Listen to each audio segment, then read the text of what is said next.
کہ وہ اللہ کے حکم سے آتی ہے، لیکن ہمیں یہ معنی تسلیم کرنے میں سخت تعامل ہے، اس لیے کہ یہ معنی صرف اس صورت میں لیے جا سکتے ہیں جبکہ سیاق و سباق کو نظر انداز کر دیا جائے اور سلسلہ کلام سے بالکل الگ کر کے اس آیت کو ایک منفرد جملے کی حیثیت سے لے لیا جائے۔ ورنہ اگر سلسلہ کلام میں رکھ کر دیکھا جائے تو روح کو جان کے معنی میں لینے سے عبارت میں سخت بے ربطی محسوس ہوتی ہے، اور اس امر کی کوئی معقول وجہ سمجھ نہیں آتی کہ جہاں پہلے 3 آیتوں میں قرآن کے نسخہ شفا ہونے اور منکرین قرآن کے ظالم اور کافر نعمت ہونے کا ذکر کیا گیا ہے، اور جہاں بعد کی آیتوں میں پھر قرآن کے کلام الہی ہونے پر استدلال کیا گیا ہے، وہاں آخر کس مناسبت سے یہ مضمون آ گیا کہ جانداروں میں جان اللہ کے حکم سے آتی ہے۔ ربط عبارت کو نگاہ میں رکھ کر دیکھا جائے تو صاف محسوس ہوتا ہے کہ یہاں روح سے مراد وحی یا وحی لانے والے فرشتہ ہی ہو سکتا ہے۔ مشرکین کا سوال دراصل یہ تھا کہ یہ قرآن تم کہاں سے لاتے ہو؟ اس پر اللہ تعالیٰ فرماتا ہے کہ محمد صلی اللہ علیہ وسلم تم سے یہ لوگ روح یعنی ماخذ قرآن یا ذریعہ حصول قرآن کے بارے میں دریافت کرتے ہیں، انہیں بتا دو کہ یہ روح میرے رب کے حکم سے آتی ہے، مگر تم لوگوں نے علم سے اتنا کم بہرا پایا ہے کہ تم انسانی ساخت کے کلام اور وحی ربانی کے ذریعے سے نازل ہونے والے کلام کا فرق نہیں سمجھتے، اور اس کلام پر یہ شبہ کرتے ہو کہ اسے کوئی انسان گھڑ رہا ہے۔ یہ تفسیر نہ صرف اس لحاظ سے قابل ترجیح ہے کہ تقریر یا ما سبق اور تقریر ما بعد کے ساتھ آیت کا ربط اسی تفسیر کا متقاضی ہے، بلکہ خود قرآن مجید میں بھی دوسرے مقامات پر یہ مضمون قریب انہی الفاظ میں بیان کیا گیا ہے، چنانچہ سورہ مومن میں ارشاد ہوا ہے، وہ اپنے حکم سے اپنے جس بندے پر چاہتا ہے روح نازل کرتا ہے تاکہ وہ لوگوں کے اکٹھے ہونے کے دن سے آگاہ کر دے۔ یلقی الروح من امری علی من یشاء من عبادی لینذر یوم الطلاق، اور سورہ شورى میں فرمایا گیا وَكَذَلِكَ أَوْحَيْنَا إِلَيْكَ رُوحًا مِّنْ أَمْرِنَا مَا كُنْتَ تَدْرِي مَا الْكِتَابُ وَلَا الْإِيمَانُ، اور اسی طرح ہم نے تیری طرف ایک روح اپنے حکم سے بھیجی، تو نہ جانتا تھا کہ کتاب کیا ہوتی ہے اور ایمان کیا ہے۔ سلف میں سے ابن عباس، قتادہ اور حسن بصری رحمہ اللہ نے بھی یہی تفسیر اختیار کی ہے۔ ابن جریر نے اس قول کو قتادہ کے حوالے سے ابن عباس کی طرف منسوب کیا ہے، مگر یہ عجیب بات لکھی ہے کہ ابن عباس اس خیال کو چھپا کر بیان کرتے تھے، اور صاحب روح المعانی حسن اور قتادہ کا یہ قول نقل کرتے ہیں کہ روح سے مراد جبرائیل ہیں، اور سوال دراصل یہ تھا کہ وہ کیسے نازل ہوتے ہیں اور کس طرح نبی صلی اللہ علیہ وسلم کے قلب پر وحی کا القاء ہوتا ہے۔ وَلَئِن شِئْنَا لَنَذْهَبَنَّ بِالَّذِي أَوْحَيْنَا إِلَيْكَ ثُمَّ لَا تَجِدُ لَكَ بِهِ عَلَيْنَا وَكِيلًا، اے محمد صلی اللہ علیہ وسلم ہم چاہیں تو وہ سب کچھ تم سے چھین لے جو ہم نے وحی کے ذریعے سے تم کو عطا کیا ہے، پھر تم ہمارے مقابلے میں کوئی حمایتی نہ پاؤ گے جو اسے واپس لا سکے۔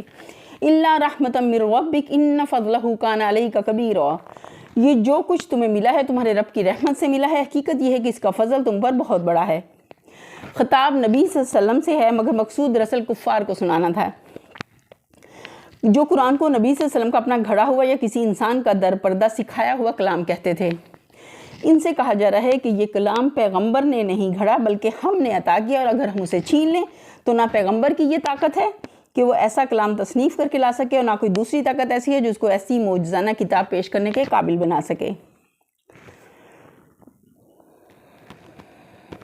قُلْ إِنِ اجْتَمَعَتِ الْإِنسُ وَالْجِنُّ عَلَىٰ أَن يَأْتُوا بِمِثْلِ هَٰذَا الْقُرْآنِ لَا يَأْتُونَ بِمِثْلِهِ وَلَوْ كَانَ بَعْضُهُمْ لِبَعْضٍ ظَهِيرًا، کہہ دو کہ اگر انسان اور جن سب کے سب مل کر اس قرآن جیسی کوئی چیز لانے کی کوشش کریں تو نہ لا سکیں گے، چاہے وہ سب ایک دوسرے کے مددگار ہی کیوں نہ ہوں۔ یہ چیلنج اس سے پہلے قرآن مجید میں 3 مقامات پر گزر چکا ہے، سورہ بقرہ میں، سورہ یونس اور سورہ ہود۔ آگے سورہ طور میں بھی یہی مضمون آ رہا ہے۔ ان سب مقامات پر یہ بات کفار کے اس الزام کے جواب میں ارشاد ہوئی ہے کہ محمد صلی اللہ علیہ وسلم نے خود یہ قرآن تصنیف کر لیا ہے اور خواہ اسے اللہ کا کلام بنا کر پیش کر رہے ہیں۔ مزید برآں سورہ یونس آیت 16 میں اسی الزام کی تردید کرتے ہوئے یہ بھی فرمایا گیا وَقُلْ لَوْ شَاءَ اللَّهُ مَا تَلَوْتُهُ عَلَيْكُمْ وَلَا أَدْرَاكُمْ بِهِ فَقَدْ لَبِثْتُ فِيكُمْ أُمَرًا مِّن قَبْلِهِ أَفَلَا تَعْقِلُونَ، یعنی اے محمد صلی اللہ علیہ وسلم ان سے کہو کہ اگر اللہ نے یہ نہ چاہا ہوتا کہ میں یہ قرآن تمہیں سناؤں تو میں ہرگز نہ سنا سکتا تھا، بلکہ اللہ تمہیں اس کی خبر تک نہ دیتا، آخر میں تمہارے درمیان ایک عمر گزار چکا ہوں، کیا تم اتنا بھی نہیں سمجھتے؟ ان آیات میں قرآن کے کلام الہی ہونے پر جو استدلال کیا گیا وہ دراصل 3 دلیلوں سے مرکب ہے۔ ایک یہ کہ قرآن اپنی زبان، اسلوب بیان، طرز استدلال، مضامین، مباحث، تعلیمات اور اخباری غیب کے لحاظ سے ایک معجزہ ہے جس کی نظیر لانا انسانی قدرت سے باہر ہے۔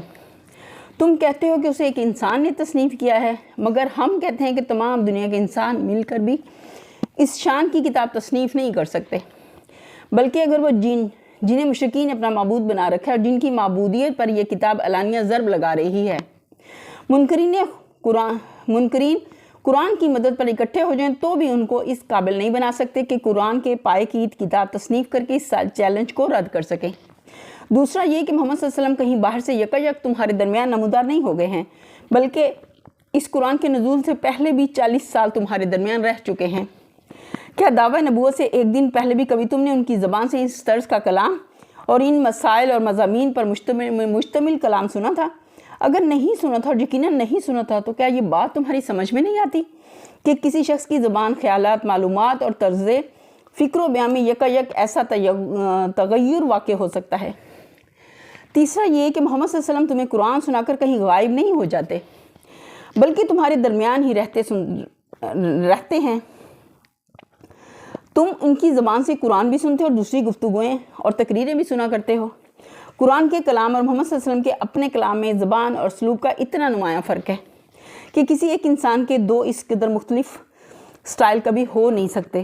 یہ فرق صرف اسی زمانے میں واضح نہیں تھا، بلکہ جبکہ نبی صلی اللہ علیہ وسلم اپنے ملک کے لوگوں میں رہتے سہتے تھے، بلکہ آج بھی حدیث کی کتابوں میں آپ کے سینکڑوں اقوال اور خطبے موجود ہیں۔ ان کی زبان اور اسلوب قرآن کی زبان اور اسلوب سے اس قدر مختلف ہیں کہ زبان و ادب کا کوئی رمز آشنا نقاد یہ کہنے کی جرت نہیں کر سکتا کہ یہ دونوں ایک ہی شخص کے کلام ہو سکتے ہیں۔ وَلَقَدْ صَرَّفْنَا لِلْإِنسَانِ فِي هَذَا الْقُرْآنِ مِنْ كُلِّ مَثَلٍ فَأَبَى أَكْثَرُ النَّاسِ إِلَّا كُفُورًا۔ ہم نے اس قرآن میں لوگوں کو طرح طرح سے سمجھایا، مگر اکثر لوگ انکار ہی پر جمے رہے۔ وَقَالُوا لَن نُؤْمِنَ لَكَ حَتَّى تَفْجُرَ لَنَا مِنَ الْأَرْضِ يَنبُوعًا، اور انہوں نے کہا کہ ہم تیری بات نہ مانیں گے جب تک کہ تو ہمارے لیے زمین کو پھاڑ کر ایک چشمہ نہ جاری کر دے۔ او تکون لک جنت من نخیل وعنب فتفجر الانہار خلالہا تفجیرا، یا تیرے لیے کھجوروں اور انگوروں کا ایک باغ پیدا ہو تو اس میں نہریں رواں کر دے۔ او تسقط السماء کما زعمت علینا کسفا او تأتی باللہ والملائکۃ قبیلا، یا تو آسمان کو ٹکڑے ٹکڑے کر کے ہمارے اوپر گرا دے جیسا کہ تیرا دعویٰ ہے، یا خدا اور فرشتوں کو رو رو ہمارے سامنے لے آئے۔ او یکون لک بیت من زخرف او ترقى في السماء ولن نؤمن لرقيك حتى تنزل علينا كتابا نقرأه قل سبحان ربي هل كنت الا بشرا رسولا، یا تیرے لیے سونے کا ایک گھر بن جائے، یا تو آسمان پر چڑھ جائے، اور تیرے چڑھنے کا بھی ہم یقین نہ کریں گے جب تک کہ تو ہمارے اوپر ایک ایسی تحریر نہ اتار لے جسے ہم پڑھیں۔ اے محمد صلی اللہ علیہ وسلم، ان سے کہو پاک ہے میرا پروردگار، کیا میں ایک پیغام لانے والے انسان کے سوا اور بھی کچھ ہوں؟ معجزات کے مطالبے کا ایک جواب اس سے پہلے آیت 59 میں وما منعنا ان نرسل بالآیات میں گزر چکا ہے۔ اب یہاں اسی مطالبے کا دوسرا جواب دیا گیا۔ اس مختصر سے جواب کی بلاغت تعریف سے بالاتر ہے۔ مخالفین کا یہ مطالبہ تھا کہ اگر تم پیغمبر ہو تو ابھی زمین کی طرف ایک اشارہ کرو، یکایک ایک چشمہ پھوٹ نکلے، یا فوراً ایک لہلہاتا باغ پیدا ہو جائے اور اس میں نہریں جاری ہو جائیں۔ آسمان کی طرف اشارہ کرو اور تمہارے جھٹلانے والوں پر آسمان ٹکڑے ٹکڑے ہو کر گر جائے۔ ایک پھونک مارو اور چشمے زدن میں سونے کا ایک محل بن کر تیار ہو جائے۔ ایک آواز دو اور ہمارے سامنے اللہ اور اس کے فرشتے فوراً آ کھڑے ہوں اور وہ شہادت دیں کہ ہم نے ہی نبی محمد کو پیغمبر بنا کر بھیجا ہے۔ ہماری آنکھوں کے سامنے آسمان پر چڑھ کر جاؤ اور اللہ میاں سے ایک خط ہمارے نام لکھوا لاؤ جسے ہم ہاتھ سے چھوئیں اور آنکھوں سے پڑھیں۔ ان لمبے چوڑے مطالبوں کا پس یہ جواب دے کر چھوڑ دیا گیا کہ ان سے کہو پاک ہے میرا پروردگار، کیا میں ایک پیغام لانے والے انسان کے سوا اور بھی کچھ ہوں؟ یعنی بے وقوفو، کیا میں نے اللہ ہونے کا دعویٰ کیا تھا کہ تم یہ مطالبے مجھ سے کرنے لگے؟ میں نے تم سے کب کہا تھا کہ میں قادر مطلق ہوں؟ میں نے کب کہا تھا کہ زمین و آسمان پر میری حکومت چل رہی ہے؟ میرا دعویٰ تو اول روز سے یہی تھا کہ میں اللہ کی طرف سے پیغام لانے والا ایک انسان ہوں۔ تمہیں جانچنا ہے تو میرے پیغام کو جانچو، ایمان لانا ہے تو اس پیغام کی صداقت و معقولیت دیکھ کر ایمان لاؤ، انکار کرنا ہے تو اس پیغام میں کوئی نقص نکال کر دکھاؤ۔ میری صداقت کا اطمینان کرنا ہے تو ایک انسان ہونے کی حیثیت سے میری زندگی کو، میرے اخلاق کو، میرے کام کو دیکھو۔ یہ سب کچھ چھوڑ کر تم مجھ سے یہ کیا مطالبے کرنے لگے کہ زمین پھاڑو اور آسمان گراؤ، آخر پیغمبری کا ان کاموں سے کیا تعلق ہے؟ وما منع الناس ان يؤمنوا اذ جاءهم الهدى الا ان قالوا ابعث الله بشرا رسولا۔ لوگوں کے سامنے جب کبھی ہدایت آئی تو اس پر ایمان لانے سے ان کو کسی چیز نے نہیں روکا مگر ان کے اسی قول نے کہ کیا اللہ نے بشر کو پیغمبر بنا کر بھیجا ہے۔ یعنی ہر زمانے کے جاہل لوگ اسی غلط فہمی میں مبتلا رہے ہیں کہ بشر کبھی پیغمبر نہیں ہو سکتا، اسی لیے جب کوئی رسول آیا تو انہوں نے یہ دیکھ کر کہ کھاتا پیتا ہے، بیوی بچے رکھتا ہے، گوشت پوشت کا بنا ہوا ہے، فیصلہ کر دیا کہ پیغمبر نہیں ہے کیونکہ بشر ہے۔ اور جب وہ گزر گیا تو ایک مدت کے بعد اس کے عقیدت مندوں میں ایسے لوگ پیدا ہونے شروع ہو گئے جو کہنے لگے کہ وہ بشر نہیں تھا کیونکہ پیغمبر تھا۔ چنانچہ کسی نے اس کو خدا بنایا، کسی نے اسے خدا کا بیٹا کہا اور کسی نے کہا کہ خدا اس میں حلول کر گیا تھا۔ غرض بشریت اور پیغمبری کا ایک ذات میں جمع ہونا جاہلوں کے لیے ہمیشہ ایک معمہ ہی بنا رہا۔ قُل لَوْ كَانَ فِي الْأَرْضِ مَلَائِكَةٌ يَمْشُونَ مُطْمَئِنِّينَ لَنَزَّلْنَا عَلَيْهِم مِّنَ السَّمَاءِ مَلَكًا رَّسُولًا۔ ان سے کہو اگر زمین میں فرشتے اطمینان سے چل پھر رہے ہوتے تو ہم ضرور آسمان سے کسی فرشتے ہی کو ان کے لیے پیغمبر بنا کر بھیجتے۔ یعنی پیغمبر کا کام صرف اتنا نہیں ہے کہ آ کر پیغام سنا دیا کرے، بلکہ اس کا کام یہ بھی ہے کہ اس پیغام کے مطابق انسانی زندگی کی اصلاح کرے، اسے انسانی احوال پر اس پیغام کے اصولوں کا انطباق کرنا ہوتا ہے، اسے خود اپنی زندگی میں ان اصولوں کا عملی مظاہرہ کرنا ہوتا ہے، اسے ان بے شمار مختلف انسانوں کے ذہن کی گتھیاں سلجھانی پڑتی ہیں جو اس کا پیغام سننے اور سمجھنے کی کوشش کرتے ہیں، اسے ماننے والوں کی تنظیم اور تربیت کرنی ہوتی ہے تاکہ اس پیغام کی تعلیمات کے مطابق ایک معاشرہ وجود میں آئے، اسے انکار اور مخالفت و مزاحمت کرنے والوں کے مقابلے میں جدوجہد کرنی ہوتی ہے تاکہ بگاڑ کی حمایت کرنے والی طاقتوں کو نیچا دکھایا جائے اور وہ اصلاح عمل میں آ سکے جس کے لیے اللہ نے اپنا پیغمبر مبعوث فرمایا ہے۔ یہ سارے کام جبکہ انسانوں ہی میں کرنے کے ہیں تو ان کے لیے انسان نہیں تو اور کون بھیجا جاتا؟ فرشتہ تو زیادہ سے زیادہ بس یہی کرتا کہ آتا اور پیغام پہنچا کر چلا جاتا۔ انسانوں میں انسان کی طرح رہ کر انسان کے سے کام کرنا، پھر انسانی زندگی میں منشاء الہی کے مطابق اصلاح کر کے دکھا دینا کسی فرشتے کے بس کا کام نہ تھا، اس کے لیے تو ایک انسان ہی موضوع ہو سکتا تھا۔ قُلْ كَفَىٰ بِاللَّهِ شَهِيدًا بَيْنِي وَبَيْنَكُمْ إِنَّهُ كَانَ بِعِبَادِهِ خَبِيرًا بَصِيرًا۔ اے محمد صلی اللہ علیہ وسلم ان سے کہو دو کہ میرے اور تمہارے درمیان بس ایک اللہ ہی کی گواہی کافی ہے، وہ اپنے بندوں کے حال سے باخبر ہے اور وہ سب کچھ دیکھ رہا ہے۔ یعنی جس طرح میں تمہیں سمجھا رہا ہوں اور تمہاری اصلاح حال کے لیے کوشش کر رہا ہوں اسے بھی اللہ جانتا ہے، اور جو کچھ تم میری مخالفت میں کر رہے ہو اس کو بھی اللہ دیکھ رہا ہے۔ فیصلہ آخرکار اسی کو کرنا ہے، اس لیے بس اسی کا جاننا اور دیکھنا کافی ہے۔ وَمَن يَهْدِ اللَّهُ فَهُوَ الْمُهْتَدِ وَمَن يُضْلِلْ فَلَن تَجِدَ لَهُمْ أَوْلِيَاءَ مِن دُونِهِ وَنَحْشُرُهُمْ يَوْمَ الْقِيَامَةِ عَلَىٰ وُجُوهِهِمْ عُمْيًا وَبُكْمًا وَصُمًّا مَأْوَاهُمْ جَهَنَّمُ كُلَّمَا خَبَتْ زِدْنَاهُمْ سَعِيرًا۔ جس کو اللہ ہدایت دے دے وہی ہدایت پانے والا ہے، اور جسے وہ گمراہی میں ڈال دے تو اس کے سوا ایسے لوگوں کے لیے تو کوئی حامی و ناصر نہیں پا سکتا۔ ان لوگوں کو ہم نے قیامت کے روز اندھے منہ کھینچ لائیں گے، اندھے اور گونگے اور بہرے، ان کا ٹھکانہ جہنم ہے، جب کبھی اس کی آگ دھیمی ہونے لگے گی ہم اسے بھڑکا دیں گے۔ یعنی جس کی ضلالت و پسندی اور ہٹ درمی کے سبب سے اللہ نے اس پر ہدایت کے دروازے بند کر دیے ہوں، اور جسے اللہ ہی نے ان گمراہیوں کی طرف دھکیل دیا جس کی طرف وہ جانا چاہتا تھا، تو اب اور کون ہے جو اس کو راہ راست پر لا سکے؟ جس شخص نے سچائی سے منہ موڑ کر جھوٹ پر مطمئن ہونا چاہا اور جس کی اس خباثت کو دیکھ کر اللہ نے بھی اسی کے لیے وہ اسباب فراہم کر دیے جس سے سچائی کے خلاف اس کی نفرت میں اور جھوٹ پر اس کے اطمینان میں اور اضافہ ہوتا چلا جائے، اسے آخر دنیا کی کون سی طاقت جھوٹ سے منحرف اور سچائی پر مطمئن کر سکتی ہے؟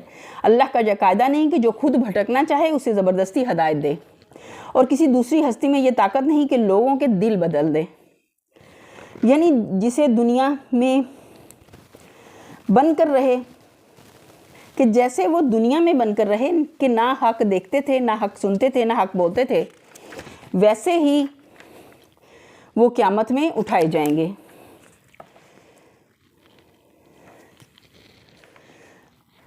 ذَلِكَ جَزَاؤُهُم بِأَنَّهُمْ كَفَرُوا بِآيَاتِنَا وقالوا اذا كنا عظاما ورفاتا ائنا لمبعوثون خلقا جديدا. یہ بدلہ ہے ان کی اس حرکت کا کہ انہوں نے ہماری آیات کا انکار کیا اور کہا کہ جب ہم صرف ہڈیاں اور خاک ہو کر رہ جائیں گے تو نئے سرے سے پیدا کر کے ہم کو اٹھا کھڑا کیا جائے گا. اولم يروا ان اللہ الذي خلق السماوات والارض قادر على ان يخلق مثلهم وجعل لهم اجلا لا ريب فيه فابى الظالمون الا كفورا. کیا ان کو یہ نہ سوچا کہ جس خدا نے زمین اور آسمانوں کو پیدا کیا ہے وہ ان جیسوں کو پیدا کرنے کی ضرور قدرت رکھتا ہے. اس نے ان کے حشر کے لیے ایک وقت مقرر کر رکھا ہے جس کا آنا یقینی ہے، مگر ظالموں کو اصرار ہے کہ وہ اس کا انکار ہی کریں گے. قُل لَوْ أَنْتُمْ تَمْلِكُونَ خَزَائِنَ رَحْمَةِ رَبِّي إِذًا لَّأَمْسَكْتُمْ خَشْيَةَ الْإِنفَاقِ وَكَانَ الْإِنسَانُ قَتُورًا. اے محمد صلی اللہ علیہ وسلم ان سے کہو اگر کہیں میرے رب کی رحمت کے خزانے تمہارے قبضے میں ہوتے تو تم خرچ ہو جانے کے اندیشے سے ان کو ضرور روک رکھتے. واقعی انسان بڑا تنگ دل واقع ہوا ہے. یہ اشارہ اسی مضمون کی طرف ہے جو اس سے پہلے آیت 55 میں گزر چکا ہے. مشرکین مکہ جن نفسیاتی وجہ سے نبی صلی اللہ علیہ وسلم کی نبوت کا انکار کرتے تھے، ان میں سے ایک بڑی اہم وجہ یہ تھی کہ اس طرح انہیں آپ کا فضل و شرف ماننا پڑتا تھا، اور اپنے کسی معاصر اور ہم چشم کا فضل ماننے کے لیے انسان مشکل ہی سے آمادہ ہوا کرتا ہے.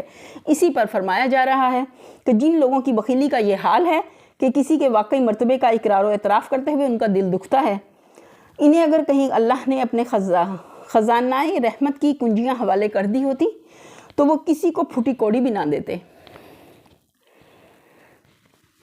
وَلَقَدْ آتَيْنَا مُوسَىٰ 9 آيَاتٍ بَيِّنَاتٍ فَاسْأَلْ بَنِي إِسْرَائِيلَ إِذْ جَاءَهُمْ فَقَالَ لَهُ فِرْعَوْنُ إِنِّي لَأَظُنُّكَ يَا مُوسَىٰ مَسْحُورًا. ہم نے موسیٰ کو تو نشانیاں عطا کی تھیں جو صریح طور پر دکھائی دے رہی تھیں. اب یہ تم خود بنی اسرائیل سے پوچھ لو کہ جب وہ سامنے آئیں تو فرعون نے یہی کہا تھا نا کہ اے موسیٰ میں سمجھتا ہوں کہ تو ضرور ایک سحر زدہ آدمی ہے. واضح رہی کہ یہاں پھر کفار مکہ کو معجزات کے مطالبے کا جواب دیا گیا ہے، اور یہ تیسرا جواب ہے. کفار کہتے تھے کہ ہم تم پر ایمان نہ لائیں گے جب تک کہ تم یہ اور یہ کام کر کے نہ دکھاؤ.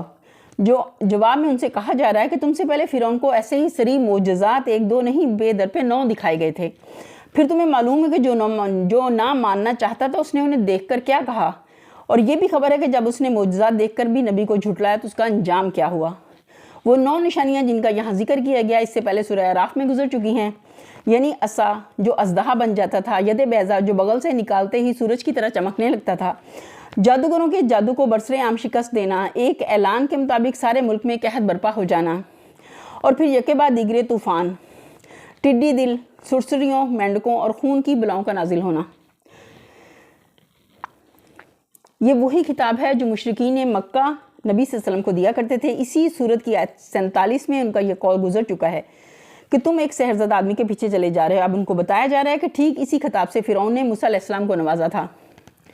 اس مقام پر ایک ضمنی مسئلہ اور بھی ہے جس کی طرف ہم اشارہ کر دینا ضروری سمجھتے ہیں. زمانہ حال میں منکرین حدیث نے احادیث پر جو اعتراضات کیے ہیں ان میں ایک اعتراض یہ بھی ہے کہ حدیث کی روح سے ایک مرتبہ نبی صلی اللہ علیہ وسلم پر جادو کا اثر ہو گیا تھا، حالانکہ قرآن کی روح سے کفار کا نبی صلی اللہ علیہ وسلم پر یہ جھوٹا الزام تھا کہ آپ ایک سحرزدہ آدمی ہیں.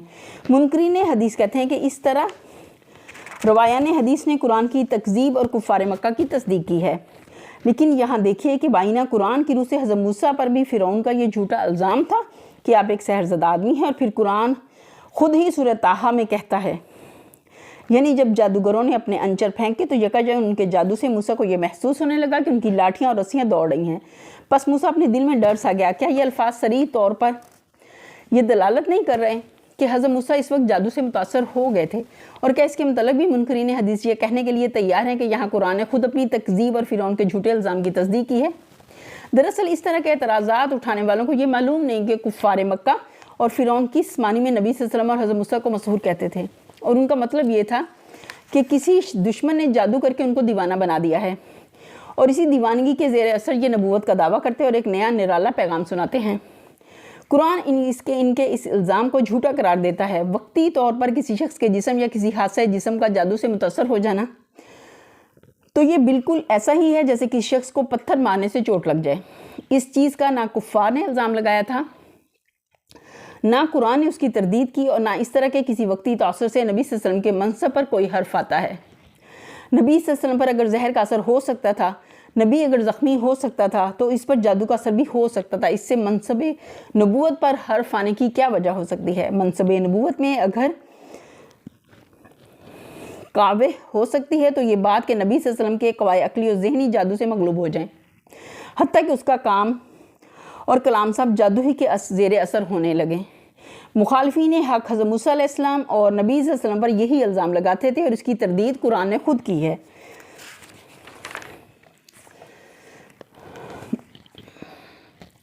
قال لقد علمت ما انزل هؤلاء الا رب السماوات والارض بصائر واني لاظنك يا فرعون مسبورا۔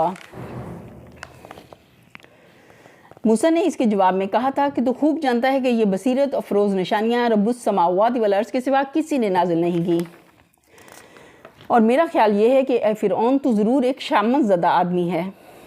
یہ بات حضرت موسیٰ نے اس لیے فرمائی کہ کسی ملک پر قحط آ جانا یا لاکھوں مربع میل زمین پر پھیلے ہوئے علاقے میں مینڈکوں کا ایک بلا کی طرح نکلنا، یا تمام ملک کے غلے کے گوداموں میں گھن لگ جانا، اور ایسے ہی دوسرے عام مصائب کسی جادوگر کے جادو یا کسی انسانی طاقت کے کرتب سے رونما نہیں ہو سکتے۔ پھر جبکہ ہر بلا کے نزول سے پہلے حضرت موسیٰ فرعون کو نوٹس دے دیتے تھے کہ اگر تو اپنی ہٹ سے باز نہ آیا تو یہ بلا تیری سلطنت پر مسلط کی جائے گی، اور ٹھیک ان کے بیان کے مطابق وہی بلا پوری سلطنت پر نازل ہو جاتی تھی۔ تو اس صورت میں صرف ایک دیوانہ یا ایک سخت ہٹ درم آدمی ہی یہ کہہ سکتا تھا کہ ان بلاؤں کا نزول رب السماوات والارض کے سوا کسی اور کی کارستانی کا نتیجہ ہے، یعنی میں تو سحر زدہ نہیں ہوں مگر تو ضرور شامت زدہ ہے۔ تیرا ان خدائی نشانیوں کو پے در پہ دیکھنے کے بعد بھی اپنی ہٹ درمی پر قائم رہنا صاف بتا رہا ہے کہ تیری شامت آ گئی ہے۔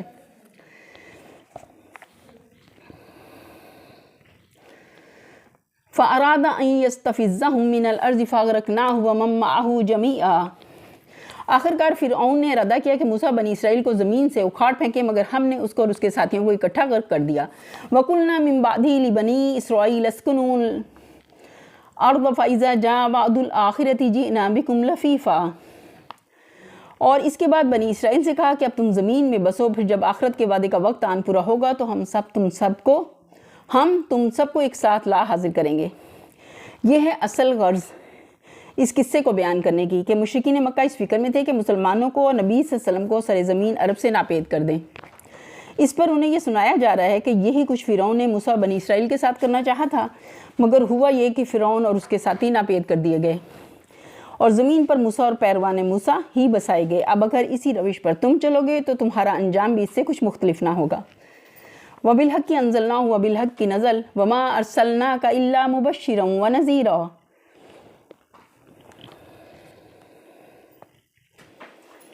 اس قرآن کو ہم نے حق کے ساتھ نازل کیا اور حق کے ساتھ یہ نازل ہوا ہے، اور اے محمد صلی اللہ علیہ وسلم تمہیں ہم نے اس کے سوا اور کسی کام کے لیے نہیں بھیجا کہ جو مان لے اسے بشارت دے دو اور جو نہ مانے اسے متنبع کر دو۔ یعنی تمہارے ذمے یہ کام نہیں ہے کیا گیا کہ جو لوگ قرآن کی تعلیمات کو جانچ کر حق اور باطل کا فیصلہ کرنے کے لیے تیار نہیں ہیں، ان کو تم چشمے نکال کر اور باغ اگا کر اور آسمان پھاڑ کر کسی نہ کسی طرح مومن بنانے کی کوشش کرو، بلکہ تمہارا کام صرف یہ ہے کہ لوگوں کے سامنے حق بات پیش کر دو اور انہیں صاف صاف بتا دو کہ جو اسے مانے گا وہ اپنا ہی بھلا کرے گا اور جو نہ مانے گا وہ برا انجام دیکھے گا۔ وَقُرْآنًا فَرَقْنَاهُ لِتَقْرَأَهُ عَلَى النَّاسِ عَلَى مُكْثٍ وَنَزَّلْنَاهُ تَنزِيلًا۔ اور اس قرآن کو ہم نے تھوڑا تھوڑا کر کے نازل کیا ہے کہ تاکہ تم اسے ٹھہر ٹھہر کر اسے لوگوں کو سناؤ، اور اسے ہم نے موقع موقع بتدریج اتارا ہے۔ یہ مخالفین کے اس شبے کا جواب ہے کہ اللہ میاں کو پیغام بھیجنا تھا تو پورا پیغام بیک وقت کیوں نہ بھیج دیا گیا؟ آخر ٹھہر ٹھہر کر تھوڑا تھوڑا پیغام کیوں بھیجا جا رہا ہے؟ کیا خدا کو بھی انسانوں کی طرح سوچ سوچ کر بات کرنے کی ضرورت پیش آتی ہے؟ نعوذ باللہ۔ اس شبے کا مفصل جواب سورہ نحل کی آیت میں گزر چکا ہے۔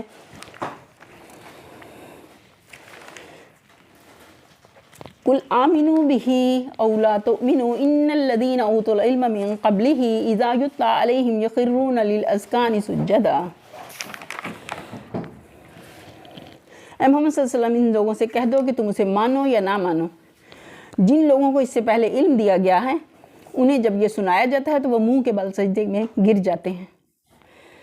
یعنی وہ اہل کتاب جو آسمانی کتابوں کی تعلیمات سے واقف ہیں اور ان کے انداز کلام کو پہچانتے ہیں۔ وَيَقُولُونَ سُبْحَانَ رَبِّنَا إِن كَانَ وَعْدُ رَبِّنَا لمفعولا، اور پکار اٹھتے ہیں، پاک ہے ہمارا رب، اس کا وعدہ تو پورا ہونا ہی تھا۔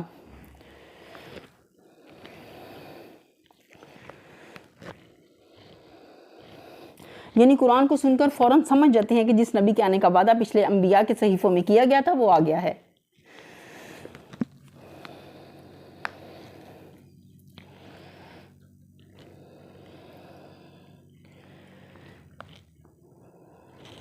وَيَخِرُّونَ لِلْأَذْقَانِ يَبْكُونَ وَيَزِيدُهُمْ خُشُوعًا، اور وہ منہ کے بل روتے ہوئے گر جاتے ہیں، اسے سن کر ان کا خشوع اور بڑھ جاتا ہے۔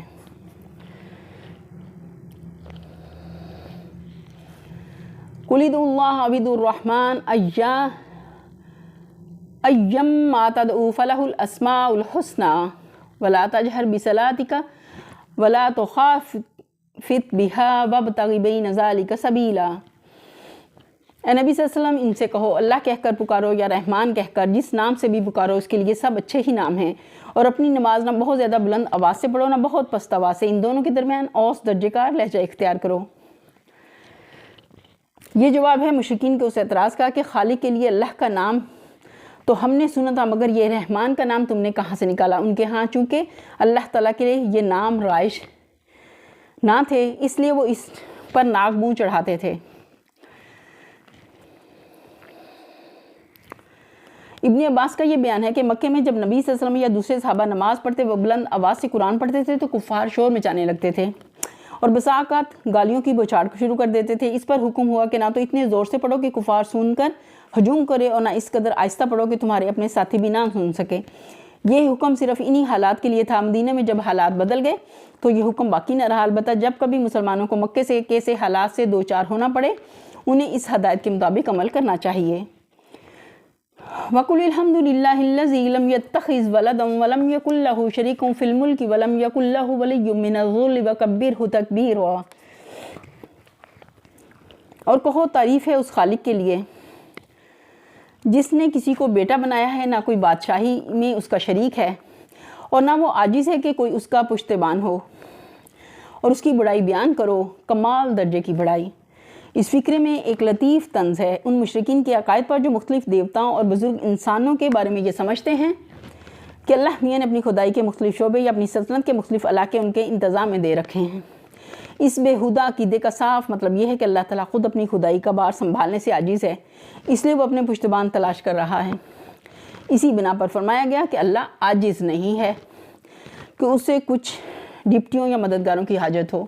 یہیں پر ہم اپنے لیسن کا اختتام کرتے ہیں۔ وآخر دعوانا ان الحمد للہ رب العالمین۔ سبحان ربک رب العزت عما یصفون وسلام علی المرسلین والحمد للہ رب العالمین۔ آمین ثم آمین یا رب العالمین۔ السلام علیکم ورحمۃ اللہ وبرکاتہ۔